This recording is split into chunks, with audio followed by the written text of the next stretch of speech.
this person challenged us to get uncomfortable, to make the tough choices, to do the hard work.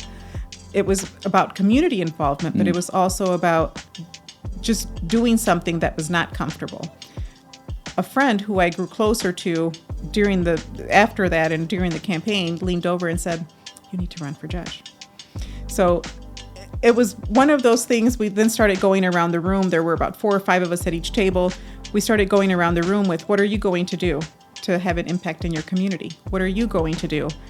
And I kept thinking, I need to stand up and say that I'm going to run for the bench, but I don't want to. But if I don't say it, I won't do it. I need to be accountable. Yeah. So back and forth in my mind, what do I say when it's my turn?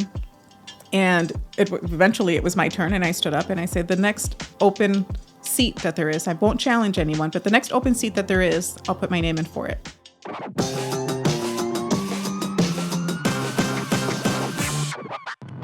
This is the Made to Advance podcast. I'm your host, Brian Aulick. We're here to inspire and equip you for your best future. Well, welcome everybody to Made to Advance. I am so glad that you are with us. And before we get started with our conversation today, I want to ask you a favor. If you have been encouraged by our podcast, please rate and review us. That helps get the word out, and it helps us get great guests like the one we have on today. Judge Juanita Bocanegra is with us. She grew up as the only child of migrant farm workers who traveled between Texas and Holland, Michigan for their jobs. She's the first person in her extended family to graduate high school. And then she went on to graduate from college and then got a law degree. And today she serves as a judge with the 58th District Court in Ottawa County. Juanita, it is great to have you with us. Thank you, Brian. It's an honor to be here. Well, I was thinking about you being a judge and me being a pastor. And here's the question. It feels like I'm setting up for a joke. Uh-oh. I'm not. But I walk into a room and because of my job, like sometimes, depends on the person, but sometimes people get a little different when I walk in. It's like if maybe their language is colorful, they might dial it back a little bit, or certain jokes might get censored, things like that. So, and I'm big on like, just be yourself, but it's a little bit of the hazard of the profession, we'll say. So I thought to myself, if I have that effect when I walk into the room, is it ever where a judge walks into a room and because they know what you do for a living, all of a sudden things change? Or is it like, no, it doesn't affect things? It's funny you asked that because it doesn't really change things. Okay. I don't think most of the people that when I walk into a room in a social setting, they know what I do. And it's always this happened to the friend of a friend or my cousin, or I'm asking on behalf of someone, what do you do in a situation like this? Yeah. So I always have to be aware of, I can't give legal advice. I'm not practicing law in that sense anymore. And I will try to explain to them in a situation like that, this may happen or that may happen, but you should really consult with an attorney. Yeah. Or have your friend consult with an attorney. Yeah. Do you ever get tired of fielding those kinds of questions, kind of off duty? Off duty. I think, like you said, it just comes with what I do. Yeah. Sometimes if my husband notices that if I just kind of look at him, he will kind of come in or call me. Help bail you out a little bit. Or other times, he's the one asking for a friend because they will ask him, hey, since your wife is a judge, or even when I was an assistant prosecutor or in private practice before, he would try to answer the question. Like, no, you cannot give legal advice. Yeah. There is no attorney-client relationship there. Right. So it's funny because I bet when it's when you know someone who is a lawyer or has at that time maybe you're serving as judge today, if they're asking a question, they still know you've got expertise when it comes to legal things. I feel like if somebody knows a lawyer or somebody knows somebody who knows a lawyer, all of a sudden it's like, hey, I've got this question, and so that's interesting. Well, sounds like you still kind of have some uniquenesses to being a public figure that way. You have a really interesting background. You grew up as the child of 2 migrant farm workers. And we've lived in Holland, Michigan for a long time now. And so I see all of the folks who come in to work in the blueberry fields and then travel around the country. But I have to say, I've never had a conversation with someone on what that life is like. And I've wondered it many times, and particularly what it's like for kids. But I would love it if you'd be willing to share just a little bit of what it was like as a child to have that be your life. Sure. So There's a common misconception, I think, out in the community that farm workers pick fruits or vegetables, and that's what a migrant farm worker does. And there's a great percentage of migrant farm workers that is what they do. In our case, my parents were not always picking fruits or vegetables. They did a little bit of that when we were back in Texas, and we picked strawberries in Florida. But what brought us to Michigan was the evergreen business. They worked for what used to be Selenka Farms, and it's all plants, rose bushes, evergreens, trees. That was the kind of migrant work they did. In the summer, I also picked blueberries when I was old enough, and in fact, I was working in the blueberry field before I was working in the Selenka fields, because they would allow me to do that at a younger age. So what would happen is my mother wasn't driving as much. In fact, by the time I started working in the fields, she was doing daycare at home. My father, who had to have his own crew of workers out in the field by 7, would drop me off at the blueberry field at about 6 a.m. Along with another lady, so that I wasn't there alone. The lady was also picking blueberries, and I would have a big lunch packed, and I would pick blueberries from about 6 a.m. when the plants were still very wet until about 9 p.m. because then he would drop me off, go back, get his crew, take them to the field. They would work until 5:30 or 6. He'd come home, get me a snack, and then go pick me up. And before we would go home, my mom and dad would pick with me for another hour or two until it got dark. And that was what we did the entire blueberry season. Yeah, which is how long is a blueberry season? It's usually only a couple months. Okay.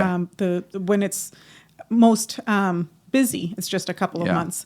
But then after that, there's cleaning the blueberries. There's other stuff to do. That came a few years later. And then eventually I was working out in the fields, never directly with my parents or by my parents. It was always with someone else. Those hours were long. When I first started, it was not uncommon to work 10-hour days, 6 days a week. Wow. Monday through Saturday. I remember asking my parents for permission to go out with my friends on a Friday night or Saturday night. And my mom would say, well, aren't you tired? Don't you just want to stay home and rest? I was 16, 17. I said, no, I want to go with my friends. I want to go see my boyfriend. I wasn't allowed to date. That's a completely different topic. But my parents were super conservative, old school. My husband, who I dated for 5.5 years before we married, wasn't even allowed to call me at home until his parents came to talk to my parents to say, hey, the kids are serious. My son is not playing with your daughter. And then he could only call me at home. He still couldn't pick me up at the door and take me on a date without a chaperone. If my 40-year-old uncle came with us to have dinner, then it was okay. Wow. So you and your husband met in Texas, right? No, we met here. You met here? Working during a spring break at Selenka. The coldest spring break, I remember thinking my fingers and toes were going to fall off from frostbite. It was so cold. But that's how I met him, was working out in the fields. So so you're going... What's the travel frequency like? We're in Texas for just a certain season, and then we come to Michigan for a certain season, and back to Texas. How do the dates work, I guess? So early March, usually about mid-March, early to early March, we would come to Michigan. Migrant housing off of New Holland Street, directly across from where Macatawa Legends is now. In fact, the first year we came in 1979, we lived exactly where the Macatawa Legends is now, on the other side of the street of New Holland Street. And we would work until about mid-October. Usually by Halloween, we were back in Texas, but there's a few Halloweens where I remember spending it at the migrant camp and doing trick-or-treating at the migrant camp. So sometimes it would be early November before we would go back. Usually by mid-November to mid-February, we were always in Texas. I was one of the lucky kids that always got to go back to the same school in Texas because my parents owned a home in Texas. So it was always the same 2 school districts between Texas and Michigan. I had some friends whose parents did not own a home. They would rent, and it was not always the same school district in Texas. Right, because they're landing at different places, and then their school closest to their geography. Sometimes different states. Wow. So you were really fortunate and blessed in that way to really be able to step right back into where you left off. And really the majority of your year then was spent in Holland. I mean, if I'm doing the months right here, it's 3 or 4 months maybe at tops Texas, and the rest of the year you're in Holland. Except it's 2 different school years. Right. That's the hard part. Right. So I would start the school year, go to Texas, come back, finish the school year, summer, start another school year, go back to Texas. What's that like as a student? Is the system set up that it's not hard to make those transitions, or is it very pretty rough hard. every time? It's completely different. Even if you're enrolled in the same subjects, if I was in algebra, then I go back to Texas and I take an algebra class. It's a different textbook, different. They're just in a different chapter, learning something different. Yeah. So it would always take me a couple of weeks, sometimes more than a couple of weeks, to get caught up. When I was in pre-calc, my teacher, who, in fact, I'm meeting her for lunch tomorrow. We still meet. Wow. She would spend time during lunch, usually, trying to catch me up. She would mail the homework from Michigan to Texas so that when I was in Texas, I could kind of stay with the class, and I wasn't so far behind when I would come back in March. Did you ever think while you were going through all this, were you thinking this is really hard and I wish it weren't this way, or was it just this is the air I breathe and this is the way we do it? This is the way we do it. I had no idea how challenging it was. In hindsight, it was challenging, but in the moment, that's what it is, and you just do it. Did you always have this, I mean, to do what you did and to go through school and do the catch up and all the things you did, and then to continue on, obviously, with your education the way you have, I mean, that is signing up for some serious work. And when you're talking about getting caught up and all that, did you always have a real natural drive, or was that something you think, oh, this, my parents, it's kind of a nature-nurture question. Was it instilled in you? Was it always a natural drive, or a combination of the both, would you say? It was both. Yeah. Definitely instilled in me. My parents never talked about if you go to college. It was always when you go to college. I had no idea that my parents would lay awake at night trying to figure out how they were going to pay for my college. They talked about mortgaging the house that they had, selling it to pay for my college. Wow. They never shared that stress in those conversations with me, but it was always when you go, blah, blah, blah. So I never, I never realized that there was an alternative to not going to college. It was always, I'm going to college, and that's what it always was.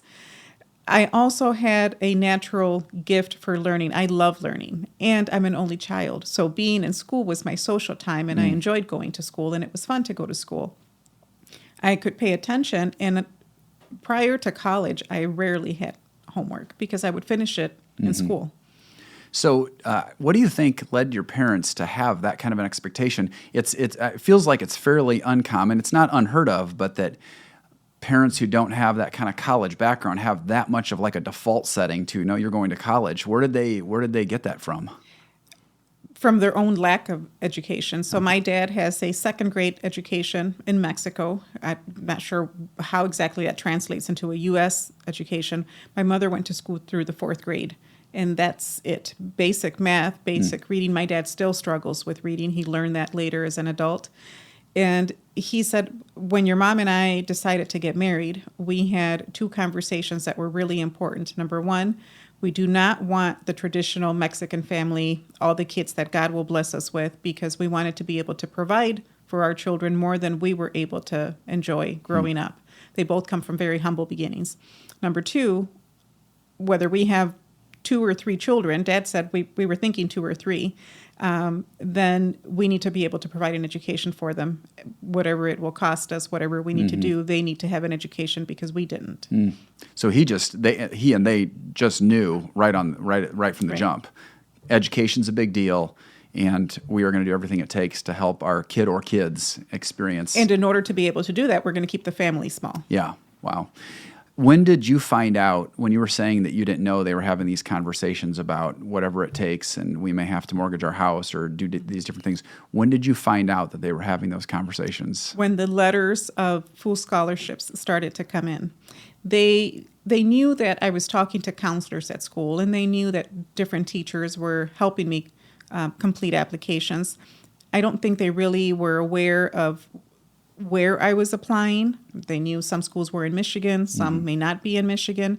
They had no idea exactly what the cost would be. They knew it was in the thousands, even in the early mid-90s. But they were not aware of scholarship money or grants. They thought it's either going to be cash or loans. So they were planning on mortgaging and then getting a loan for whatever the difference was. When the scholarship letters started to arrive, and I would go home and say, I got a letter from Michigan State, full scholarship. I got a letter from U of M, school, and I would show it to them. Even though they couldn't read it, I'd show them, here's the letter, Yeah. and explain to them, I don't have to pay anything. Not only does it cover, the education and the books, room and board as well. That's when Dad said, oh, it's like you've just lifted the world off my shoulders. This is going to be possible, and we don't have to sell our home. What was your reaction when you started to understand the level of sacrifice they were prepared to embrace on your behalf? I don't think I really appreciated Yeah. the level of sacrifice until I was a little more mature, until I was older. I'll be honest, when I was 18, I thought, wow, it's really nice that they were willing to do that. But I didn't appreciate that was their entire life that they were willing to give up. So I'm guessing when you think about what helped you get to where you are today and get through school and all that, I'm guessing you have multiple points of influences that were super helpful. You had your own native work ethic, but when you think about the people that were that made the greatest contributions to your journey, who do you look back on and point to? There's 3 teachers that always stick out in my mind. I had many wonderful teachers. So I as the years have gone on and I keep sharing these names, I try to be more aware that I don't want to take credit away from the other teachers. Mm-hmm. But these 3 teachers kind of, to me, was an above and beyond kind of thing. And they just happened to be kind of in elementary, middle school, and then high school. Okay. It started with Mr. Cry in 5th grade. And a lot of people in Holland know who Frank Cry is. He just donated over $1 million so that Holland could have the that's first ice the rink. same. Wow. Okay. That's Frank Cry. Yeah. And that's the kind of heart he had. Even Yeah. back when I was his 5th grade student, he kind of pulled me aside and he said, Juanita, I think you have potential. I think you're really smart. And I think that you just need to apply yourself and work hard. And with hard work, you can accomplish anything. Would you be willing to help me teach the students a few Spanish words? I created some transparencies. He would give me 10, 15 minutes. And to me, it was a game. Yeah. For him, it was just like, what can you do? What are you capable of?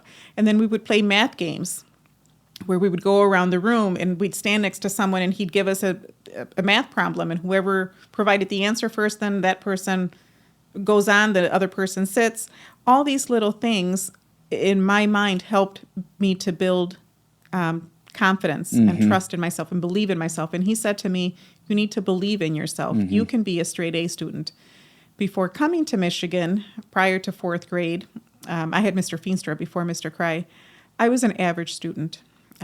Few A's, few B's, a C here and there. Not because I wasn't capable, but because I wasn't really putting in the work. I was more interested in talking, again, because school was my social time. Yeah. I had nobody to fight with or play with at home. Right. So the teacher would be up in front of the class, and I was over here talking, distracting the other students. When I came to Michigan, Mr. Cry said, you can do this. And I started to pay attention. And then talking to other kids was not as important because I wanted to learn. And the more I learned, the more I wanted to learn. So it started with Mr. Cry in 5th grade. In middle school, I was afraid to go into Mr. Conklin's class, Dale Conklin. Kids said he's a racist, he's tough, he likes to embarrass kids. Nothing could have been further from the truth. Mr. Conklin had a heart of gold. He was strict, but it was only because he thought, you can do this, and if I demand more from you, you can give more, and the more you give, the better you are. And that's exactly what he did. And that's such a great message right there, because in our culture, many times it feels like the view is if I'm treating kids nicely or either our biological kids or students, or then it means, you give them every opportunity to take the easy route or whatever. And what you're saying is he kind of took precisely the opposite. I mean, he's calling you to another level and challenging you, and he's not being easy. And yet it sounds like that was a gift in your story. I love that about him because he wasn't mean about it. He was strict about it. And I was okay with him being strict. And he also coached me through a writing competition that allowed me to go to NASA in Houston and get on a plane for the first time. Travel, I would not have been able to do that as a child of migrant farm workers, but it was that writing competition that he coached me to. And then he, along with another migrant school teacher, took their penny, their time to drive me to Lansing, when I was recognized as an outstanding student for the state, they did not have to do that. Even at that young age, I realized this is their own personal time. They took a vacation day from work. They paid for the gas. They paid for my food. My parents couldn't take off work, so they did it. And I'll never forget that. Yeah. And boy, I'm sure it just continues to give you such a heart of gratitude. It does. When it comes to both your journey, and we'll get to this later, but just how you view your impact and influence on the community. I think you said there were 3 teachers. Yes. We got through In high school, High school, Christy Bruns. Okay. I'm meeting her for lunch tomorrow. Christy was the teacher who mailed my assignments to Texas, who took the time during her lunch hour to catch me up when I would get back. I couldn't really stay after school because I had to ride the bus. My parents couldn't come pick me up. I couldn't walk. It was too far. So after school was not an option. She did it during lunch, and she would get me caught up. I lost track of Christy after I graduated high school, went on to college. Ran into her, I think, at Applebee's maybe once or twice when she was dining with her husband. It wasn't until I decided that I was going to campaign. She had emailed me, so we had maybe met once before that. But when I decided that I was going to run this campaign, I called her, and she was one of the first persons I chaired with, and she has been probably one of my biggest cheerleaders other than my parents and my husband. Wow. She walked miles with me, knocking on many doors. We like to meet for lunch maybe twice a week if we can. Sometimes it's once a week, sometimes twice a month, depending on our schedules, how busy we both are. But she's near and dear to my heart. She is no longer my former teacher. She's my close personal friend. Wow, that's so cool. And you know what's really neat is obviously all these folks saw great potential in you. They saw somebody who was hungry, who wanted to learn, do the work.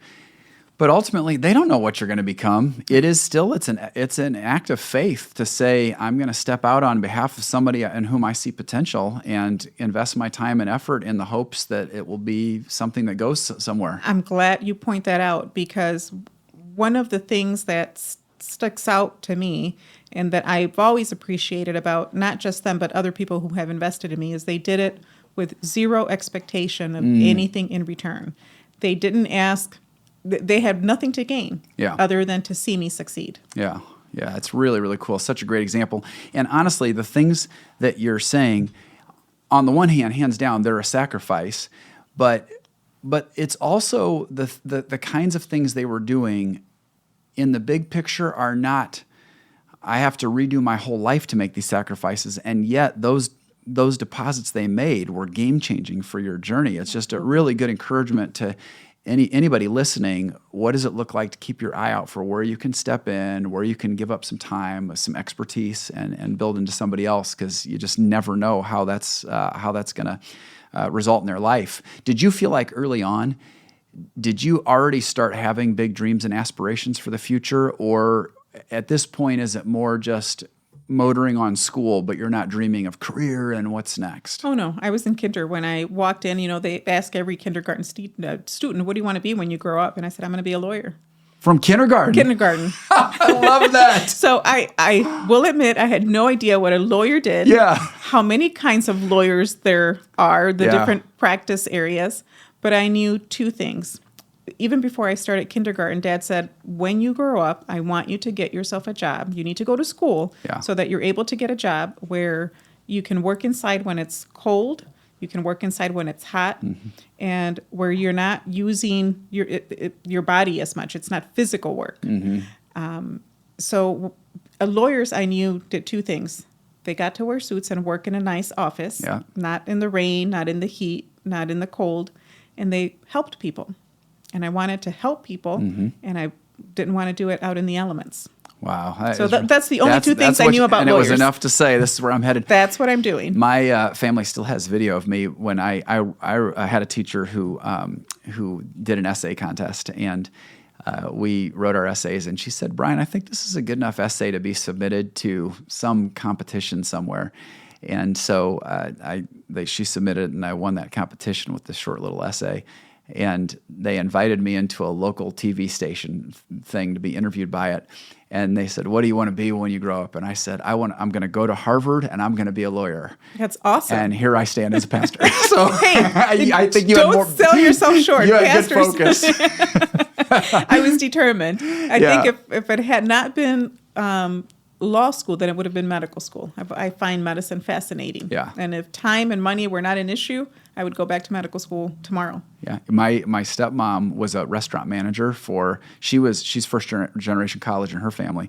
She was a restaurant manager in Indiana all the way through into her 40s, and said, finally, I want to do something different. God's given me a passion for medicine. She went back, got her medical degree, and had a great career as a doctor. But after starting late in life, it's so cool to see those. To me, it's so inspirational. Even if someone doesn't have quite that background, to say, "Wow, just to get after it." It is never too late. And talk about backgrounds. I had no idea how I was going to get there. I had no idea the requirements that were ahead of me. Mm-hmm. I don't think I ever allowed myself to think, can I do this? Is this possible? In my mind, it was always, I'm going to do this. Yeah, which, again, when it comes to our own mental fortitude, just that pattern of thinking by itself, this is the plan, I will do this, and not getting stuck in doubt and questions and all that is a huge asset. Now, that level of conviction doesn't always come as easily for some than others, and so sometimes it's a muscle we've got to build a little bit, where it's that strength of mental attitude that says, I will choose. It sounds like it came pretty natural for you. Yeah, I think God has taken special care of me. Yeah. How was, and we'll come back to this probably later too, but your faith growing up, my understanding is, like, your mom and dad were Christians. They're Christians now. They're Catholic Okay. Christians. Yeah. So what was your faith journey like back when you were going through kind of the school age years? The school age years, it was go to church on Sundays, kind of live your life however you want throughout the week. Mm-hmm. Do good deeds, because good deeds will get you into heaven. Very much of just the traditional Catholic. Yeah. You have to get baptized, confirmation, communion, all those sacraments that you had to do. It wasn't until I was actually already an adult and married when my parents converted and when I gave my life to Jesus. What's the backstory there? That sounds like an interesting transition in life. For my parents, well, I have an uncle, one of my dad's brothers, who turned his life around even before he was married, many, many years ago, probably in the late 70s, early 80s. Mm-hmm. And growing up, I would always hear this uncle say, you put this faith and this value in these material things, but, what about your heart and God? And he would talk to us about this relationship with God. And at times it was kind of boring. Uh-huh. I don't want to talk about that. I want to talk about this. And he, Halloween, and he would say, well, do you know what the history, the meaning, and all these things? He may not have been always 100% accurate, but he planted that seed. Mm-hmm. Eventually, my parents went to church with him, and then started going to church with other friends, and left the Catholic faith. And then early on, my husband was working with a lady at Herman Miller who would invite him to her church, a Baptist church. And he said, she's really nice, and her husband seems really nice. So we started going just with them, kind of checking it out. And then I became more involved. I was discipled, and, one thing led to the other. And just for those who might be listening, what I hear you saying is, probably growing up with more of what in pastor world we call like a work salvation, where I do good deeds and I try to live a good life and have a belief that's going to get me into heaven, things like that. And it sounds like you made a shift where you came to that place where you realize it's not so much about what you're doing for God, it's about what God has done for you in Amen. Jesus. And then it was just my relationship with God does not ultimately rest on making sure I'm a good enough person. It's He was perfect, and He died a perfect death on the cross for me, and was raised again. And so and then just trusting Jesus and receiving that gift of grace. Let me tell you, realizing that there's nothing I can do to earn salvation is both humbling and rewarding and scary. All those feelings, it doesn't matter what I do. And I don't have to do anything. Mm-hmm. Now, it's a great sense of responsibility. Yeah. And because I don't have to do anything, now I want to do more. Mm-hmm. Where before it felt like it was I have to do this. Yeah, That's the right thing obligation, to do. right? Right. Now I want to do this. Yeah. Well, and that's the thing. I always like to say, I mean, that's the inside out change that we're trying to motivate. We talk about, I even tell folks who teach around here, we don't want to motivate from a sense of like the law or works where it's, hey, this is what you should do. This is the Christian thing to do. This is the right thing to do. Not that those are always bad things to say, but you really want, when you've got an inward out change, your heart's been changed by the gospel, and all of a sudden you have this natural impulse to want to step in and make a difference in people's lives. I did not read, I read bits and pieces of the Bible growing up when I was going to catechism and stuff, but I did not read much of the Bible until, I don't know, maybe the early 2000s when I finally said, what a shame. I have all these books at home. I've read every one of them cover to cover from college to law school, and I've not spent that time reading the Bible.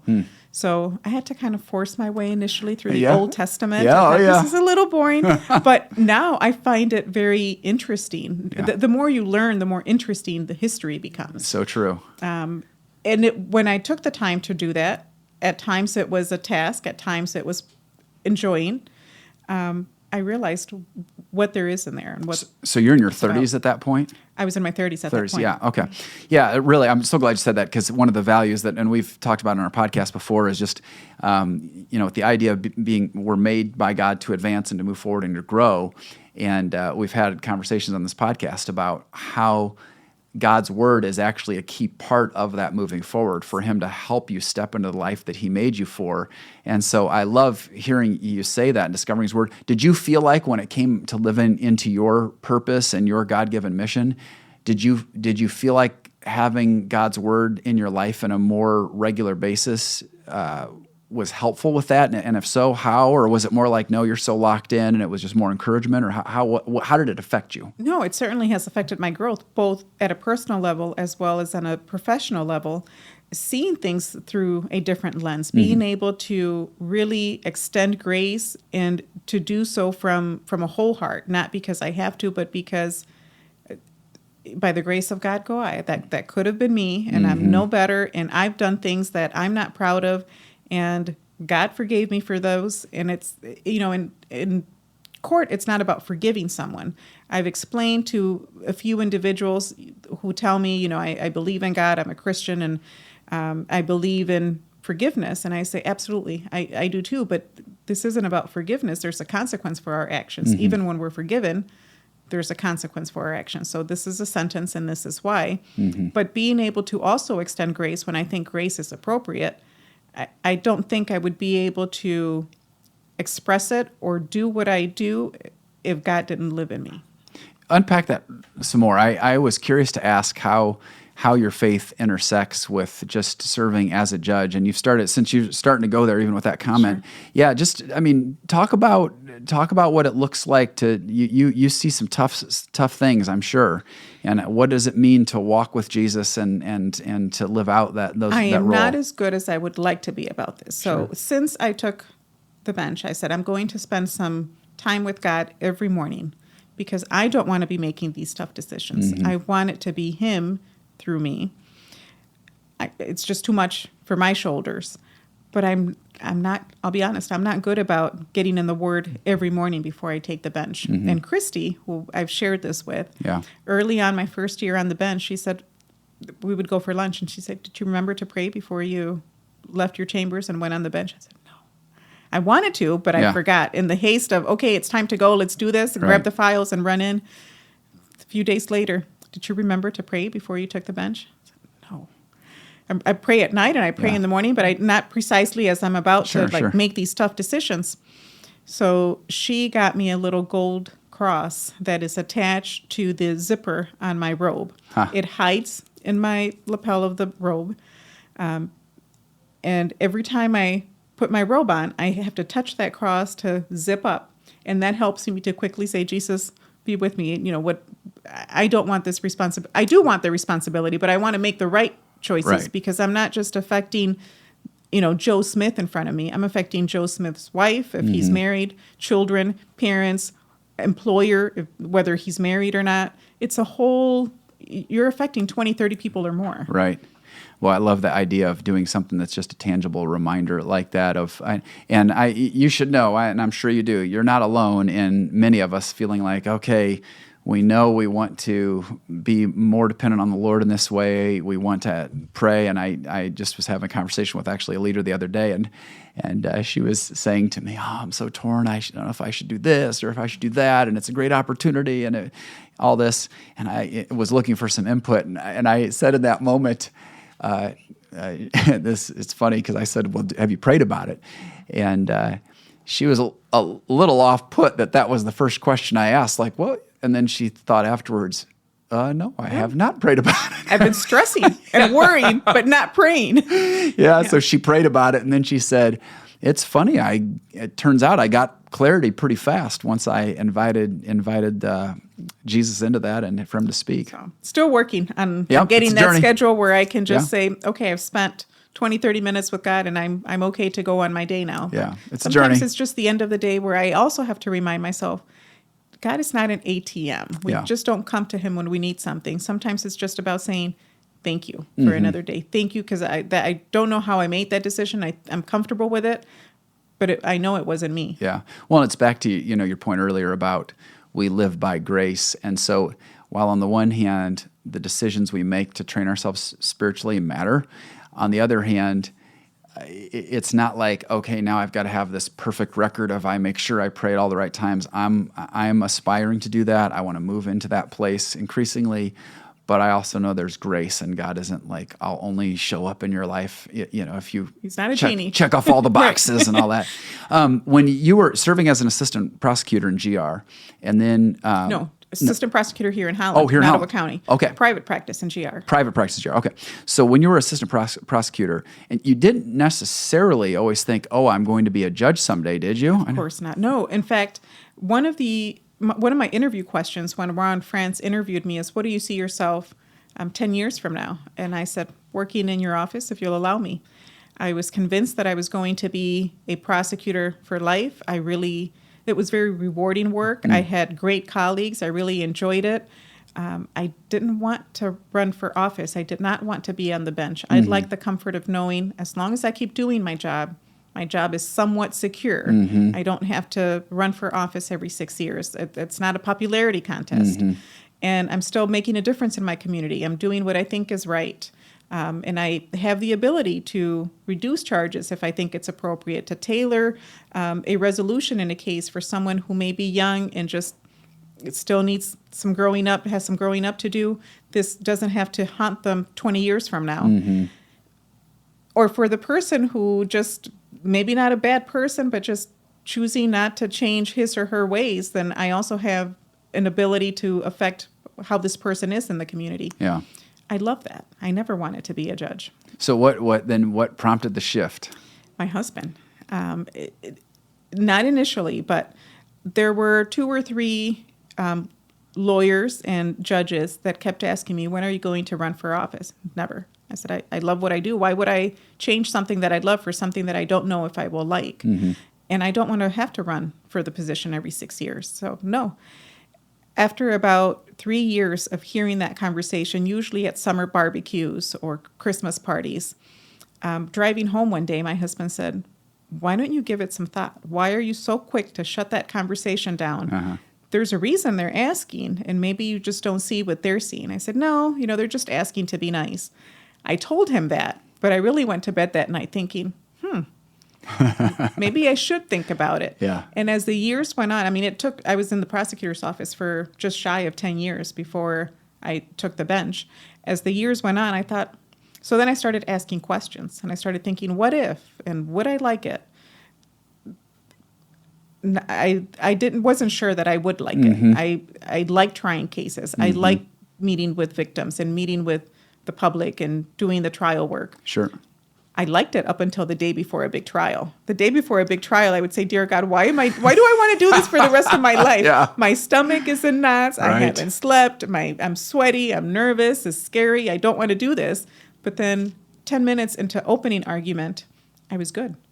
That was my home. I owned it. I got it. And win or lose at the end of the trial, I said, I'm ready to try another one tomorrow. You don't have trials every day. So 2 or 3 weeks, sometimes 2 or 3 months would go by, and then you get a little rusty. And the next time I think, I don't want to do this. This is just nerve-wracking and stressful. But I enjoyed every minute of it. And so you're having a great time in that role. I did. But you've got folks asking this. Your husband says maybe you should think about it. So he planted the seed. Well, others planted the seed. He kind of just watered it. Yeah. And then I went through 2 leadership programs at the same time. One for the Chamber of Commerce here when Jody was leading it, and another one in Grand Rapids. During those leadership classes, especially the one in Grand Rapids, we had somebody come in and present. And this person challenged us to get uncomfortable, to make the tough choices, to do the hard work. It was about community involvement, but it was also about just doing something that was not comfortable.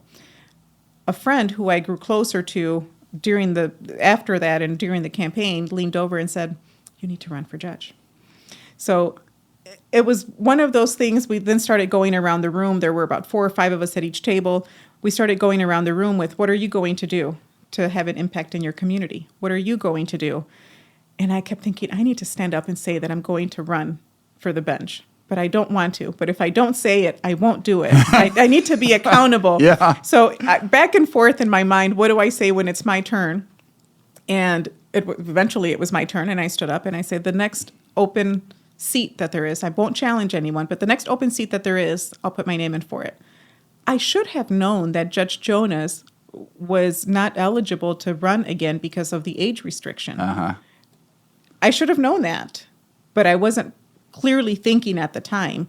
So my friend started clapping. She slid towards me a little card holder and said, "This is where you're going to start collecting your business cards for all the people that are going to help you in the campaign." And I thought, what did I just do? But I didn't even think it was really serious. One of the biggest steps was you need to start your Facebook page, because I didn't even have Facebook. I had no idea. So I started a Facebook page during that session, and then we just kind of each went our own ways. A few months later, there's a formal announcement. She's the first person that calls and says, "This is it. Remember what you said? What can I do? How do we get your team together?"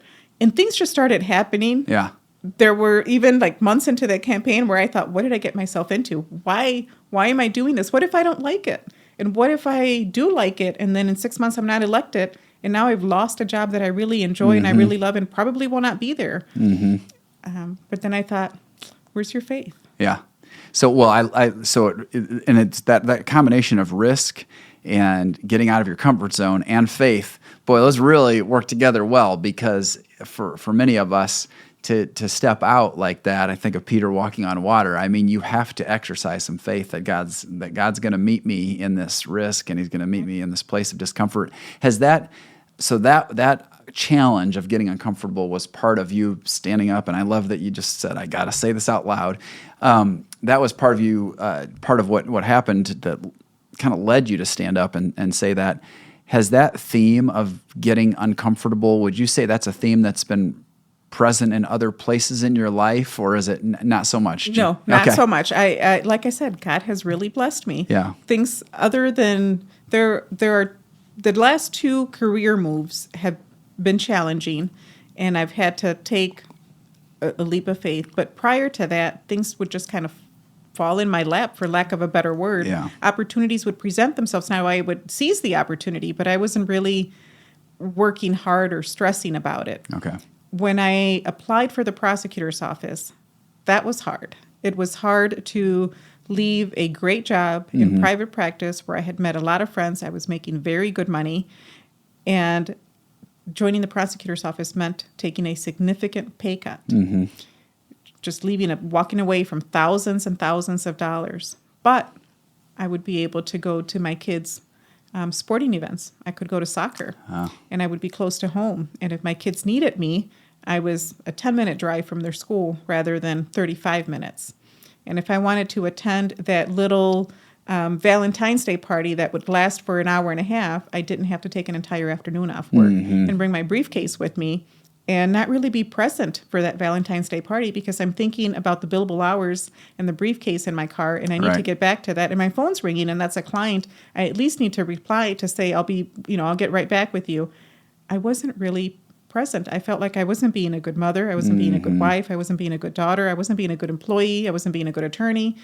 It was just, and it's not because I didn't enjoy it. I think that path would have been perfect had I been single and in my 20s. But my reality was I took a big gap between the time that I went to law school.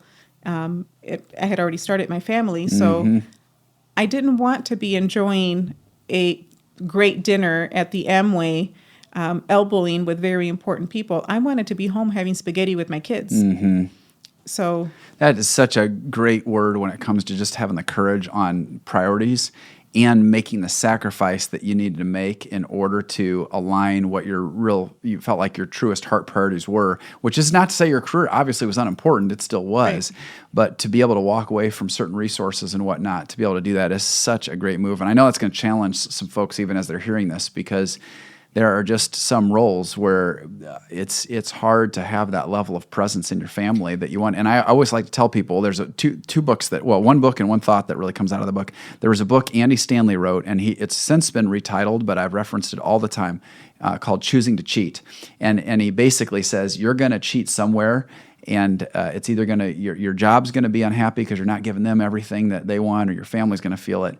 And he says, but you're going to have to recognize you have to cheat somebody out. And he said, and then he talks about, but that your spouse hopefully is only going to have, you're going to be the only one, and your kids, they're only going to have one mom, one dad. Right. And so it just really tries to argue for making first things first. Wow, great example. And it wasn't an easy choice. I mean, I worked on my life to get there, and then I was living the dream. Right. Did your parents have a hard time with you stepping away from? They know? No. Okay. Once when I told them, and I said I told them my struggle, and then when I decided, they said, "That's great."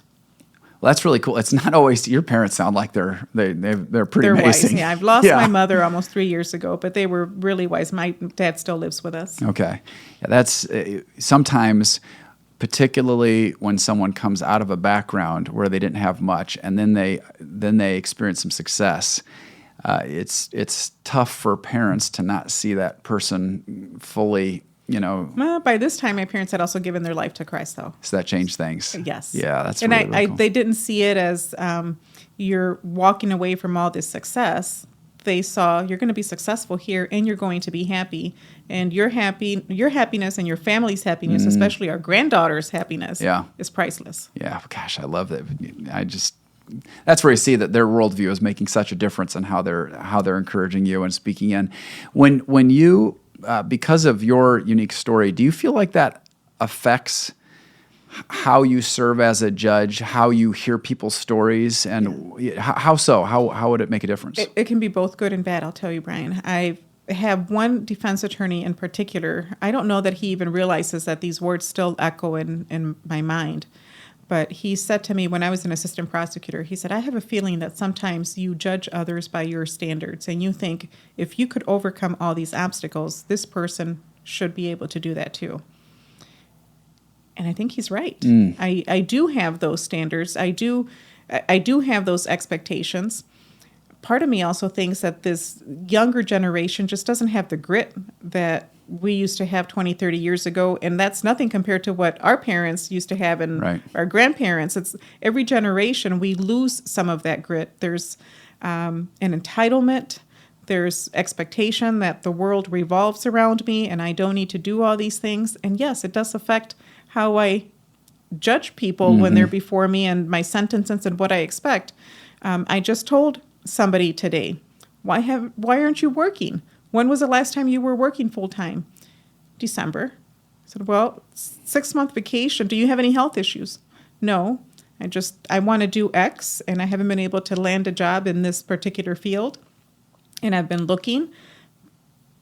I didn't appear that she had been doing much to actually get the job, just an aspiration and a dream. Right. And I said, that's a luxury that most people cannot enjoy. But to her credit, I said, who's supporting you? How have you lived the last 6 months? She said, I saved up enough time or enough money so that I could quit my job in December. So I said, okay, well, that's good. You just didn't leave the job saying something will happen.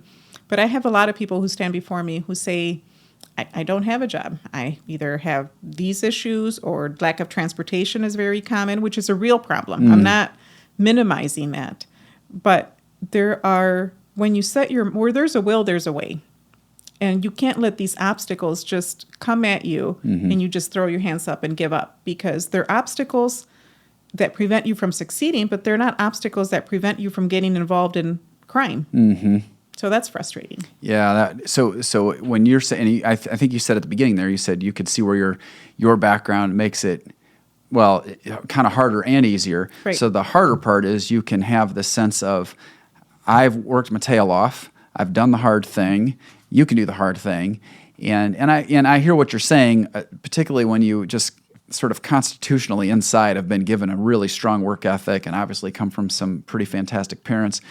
You have a way of viewing things that maybe not everybody, that part would come as easy. But what's the flip side of it when you said easier and harder? The easier part is because I've seen hardship, because I've seen a lot of life experiences, lived a lot of life experiences, and because I've turned my life over to Christ, I also can extend grace. And I can see, sometimes I will tell people, I shake my head and I smile and I say, that those bad choices come out when we least expect them. And it's not that I don't understand why you did what you did, and it's not that I wouldn't have done it, probably worse, but just the fact that I understand doesn't make it right. There are still consequences here. So it changes the sentence, right, in a sense. Right. And you really have an opportunity to kind of coach and speak into people's lives in that moment. It's not just here's the next step. You can, right. I can explain to them why or where I'm coming from. When it comes to, you have such a unique vantage point serving as a judge, and it reminds me of a friend of mine who was a police officer and said that, well, he actually had to work hard to not see everybody as a potential offender, because that's his stock and trade right. all day long, is seeing situations where people are not on their best part of their game. But you really do get a unique insight into our community, into the challenges that our community faces, and in a way that few people would see. I would just be curious to hear, for someone who doesn't have your lens, how would you help inform us about, hey, here's kind of the reality on the ground of what I'm seeing? I'm always inviting people to come to court. It's open to the public. If you ever get bored, just come in. Stop by. You can see what really happens. Yeah. These are not, we in this community do not have a lot of evil people, if any at all. We have people who just keep making very poor choices over and over. And at some point, like I said before, then you're just not taking the help. You're not accepting the help. So now there's consequences because we have to keep the rest of the community safe. And I tell them we can lead a horse to the water. We can't force it to drink. So these resources are here. You tell me I have this disease, drug addiction, alcoholism, whatever it is, but you're not getting the help. So you can't tell a doctor, well, I have this disease, and the doctor tells you, well, take this medicine, and then you refuse to take it, and you want everybody else to feel sorry for you. You have to roll up your sleeves and put in the hard work. So it changes all of that, and I'm able to explain that to them. I think some of them may not be listening because nobody likes to have consequences. None of us like to be told what to do or how to do it. But if I can make a difference in one or two persons' lives a year, then it's worth it. When you think of the cases that you see, not knowing your line of work, this question may not even be a good way to frame the question, but what are the top, say, 3 categories of offenses that you have to deal with? For example, number 1 is drug-related or something like that. What are those most common themes? Is that a good... Are you asking what the crime is or what the reason for the crime would be? You know what? I like your way of putting it better. Both. Let's talk about what the crime is typically, or those top themes. But it would be interesting to hear your perspective on the cause. I see a lot of domestic violence. Okay. I see a lot of retail fraud and a lot of traffic offenses. Driving while license suspended, driving without insurance, no operator's license. Those are probably the top three. Okay. It comes down to money and a lot of mental health issues. And then there's the alcohol and drugs, which could be because of the mental health issues. Never a good combination. Throw that into it, and it's just chaos and bad results. Mental health has exploded. Some of it, I truly believe, is real. The challenges that we have now were not there before, and they really affect our mental health, everyone's mental health.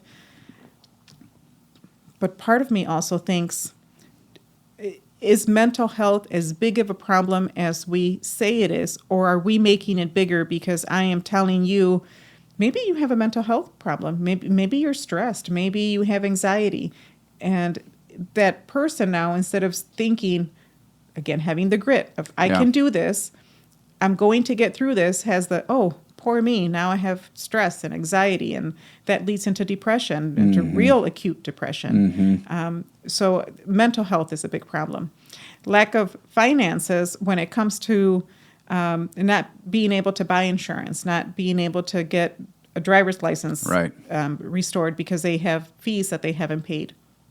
But I always like to ask those individuals, when was the last time you had a burger or a pizza, or you're on a drunk driving and your driver's license was suspended? Well, you had money to buy alcohol because you've been consuming alcohol, but you don't have money to pay the fees. Like it's a matter of priorities, but you don't know what you don't know. And if that's what you've grown up seeing, and if that's all you know, then it's not a big deal to spend $20, $30 on cigarettes and alcohol rather than saving it to pay these fees.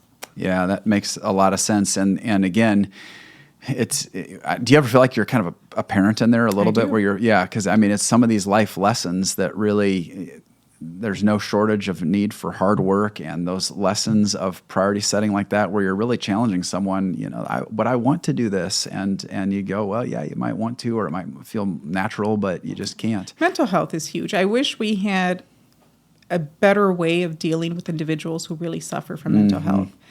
I mean, they can be on medication. Once they start feeling better, they stop taking the meds because they're feeling well, so they don't really need the meds, and they don't realize that it's because of the meds that they're feeling well. And it just turns into a cycle that keeps getting bigger. A snowball just keeps getting bigger and bigger and bigger. It's tough. I don't know how to get at this, but on the one hand, being empathetic towards mental health issues or really tough family background things, and wanting to recognize that we have to experience healing sometimes to move forward from those things. But it's, to your point earlier, once you adopt a mentality that is sort of a victim of circumstances mentality, it's really hard to move forward.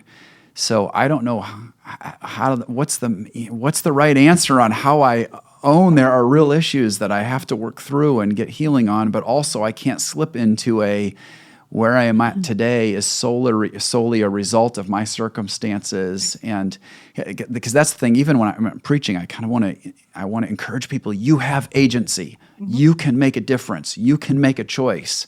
And even last time I preached, I said, I was talking about hopelessness. Hope is such a powerful thing. We've got to have hope. We've got to work those muscles of hope. And I said, when I feel hopeless, one of the things that can cause that is thinking a lot about a really big obstacle or problem, and thinking a lot about how powerless I am to feel like I can make a difference or solve the problem.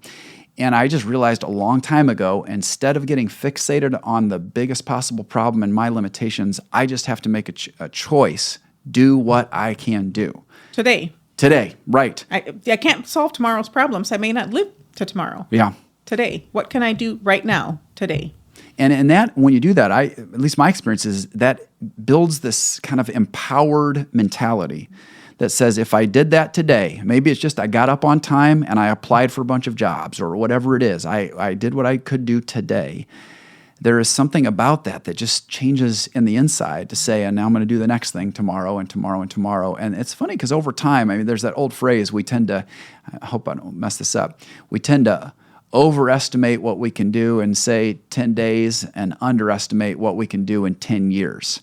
And that slow build of I choose every day really, really culminates. Does that ring true for you or not? Absolutely. Yeah. Yes. When I think about everything that I went through and what I've done, if I just sit down and think about it, it's overwhelming. But because I took it one day at a time, it was just like you said, life. This is what I have to do right now. Mm-hmm. Yes, okay, I have to get this reading assignment done, and there's laundry, and there's dinner, and there's homework, and I was reading constitutional law to my kids for bedtime stories. They wanted to hear me read. I had to get my homework done. They fell asleep pretty fast. Yeah. Okay, I went to bed at 2 a.m. That doesn't mean I get to sleep in until I'm done sleeping. I still have to get up at 6 the next morning or 5:30, whatever the requirements were for the day. Mm-hmm. You just go without a lot of sleep. Sometimes you eat as you're doing things. You don't see them as obstacles. It's more of it turns into a game, a challenge. How many things can I do? It's not necessarily healthy, but there has to be a goal, and I knew that wasn't forever. Right. Yeah, and that's a good differentiation too. And I'm not saying that was the right thing either, because I gave up a lot of things that I now regret.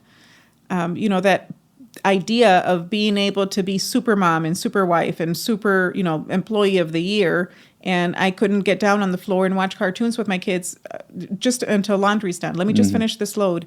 Oh, now it's time to fix lunch. I got to get lunch. Now I got to clean the kitchen, and I have to vacuum. All those things could have waited. And I could have just sat down and watched Snow White for 2 hours with them, or an hour and a half. I regret those things. I can't go back and redo them. Right. So it's not necessarily that this is the way to do it. There's a price to be paid for everything. Yeah, well, and that's probably a good way to put it when it comes to letting God use us fully. There always, so it's in some ways back to that choosing to cheat point. There will always be a price to be paid. Yes. And you just have to do your best to discern those moments. Sometimes you look back and you think, man, nailed it. And other times you go, I would have done that differently. And so you learn and you do your best to move forward accordingly. Let me ask you one final question. When you think of maybe some advice you could give to someone who is trying to move into dreams or calling in a way that maybe they haven't seen modeled around them, could be that they're a first-generation American, could be their first-generation college student in their family, could be any number of things. But it really does feel like for them, they're cutting a new path. And they come up to you and they say, Juanita, what's your best advice? And I'm guessing we've talked about some of it already, but they said, what's your best advice for me in this moment, in this season of life? They're you back in college, let's say, or younger. I would say don't be shy about asking for help, and don't be afraid of accepting help. Sometimes it's hard to say, do you know who can help me with this? Can you help me with this?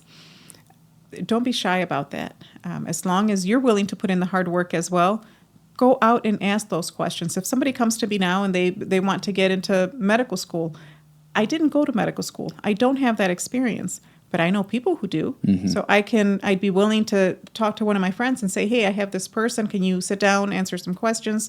Maybe, buy lunch for the two of them, whatever the case may be. People did that for me. I'm willing to do it for someone else. But if I don't know what that person needs if they don't ask. So don't be afraid to ask. By the same token, don't forget what was given to you and pay it forward. Have you had opportunities to build into the next generation or people coming after you? I have. I don't know what difference I've made, but I've certainly tried to respond and to answer questions when people have reached out. Well, and even saying yes to this conversation today is a great way to invest somewhat indirectly because we're sitting in the studio, but the reality is there are going to be many people who listen to this conversation, and I know it's going to be used to give them hope and inspiration and fire them up to say, all right, I'm going to keep getting after it, and you're such a good example for me and for many of us when it comes to pursuing dreams and then doing the hard work to get them. So thank you so much for sharing your heart and your life. You're a great example in our community, and I just am so privileged to be part of this conversation. Thank you. I will have to go back and thank Jody for thinking of me and for the introduction. I've really enjoyed it. Thanks for the opportunity. Thanks. Well, I hope you were encouraged by that conversation with Juanita. It's so cool to see how God is using her, how she has opened herself up to greater opportunities. And her work ethic challenges me, but what else challenges me is all of the people who invested in her life And that's the kind of person I want to be. I don't want to just be a person who's living for me. I want to look for opportunities to invest in others, give others opportunities, and give them a chance to step into greater things. So if you were encouraged by this conversation, please rate and review Made to Advance. That really does help a lot. So please do that. We've got more incredible guests and incredible conversations on the way. And so until next time, just know you were made to advance.